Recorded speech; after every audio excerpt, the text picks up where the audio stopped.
Hello Steve, we've just come across from Mill Bay and we're stood where the old Westward television studios once stood.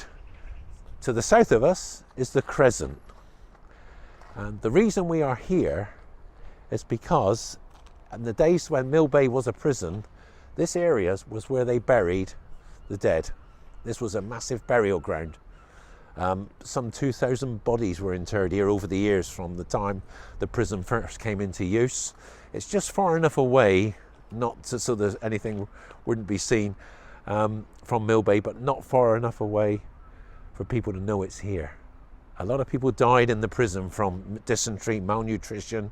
Some were murdered by their own prison mates during those years.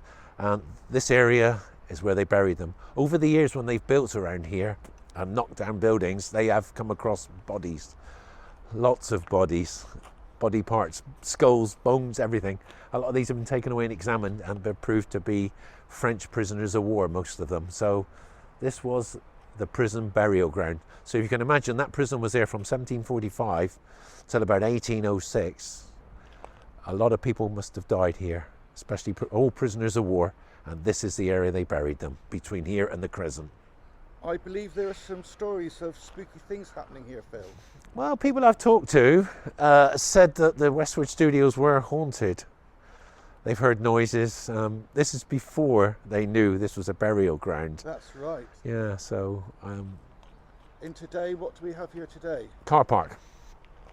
A glorious car park. But no mention, no plaque to say this was once a burial ground. So those people have been long forgotten. So many died here, their names have been lost. Prisoners of war, nobody knows who they were. Only, like I said, the officers were the ones, but they were out different places, so they would have been memorialized in records. But normal prisoners, very few were recorded. Sometimes 3, 4, or 5 died, depends on the period. If there was an epidemic around in the prison, sometimes there'd be maybe 6, 7, 8, 9, 10 buried in a day. Just long forgotten. Thank you very much. Okay, Steve. How was that? Just as an extra, just give you an idea of where we are. The Civic Centre is in that direction. This is the old ABC Cinema to the right. The Athenaeum Theatre to the right of that. And just behind me, this is where Westward Studios stood. And that's the Crescent up beyond. It's a large plot, isn't it? It's a large plot. So you can imagine how big this burial ground went, how far it went. Because St Andrew's burial ground at Westwell is over that way.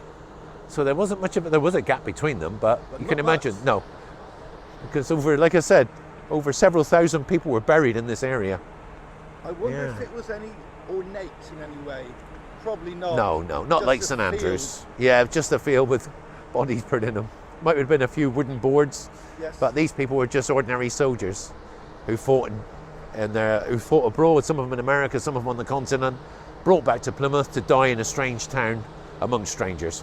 Very sad. Very sad, like all wars.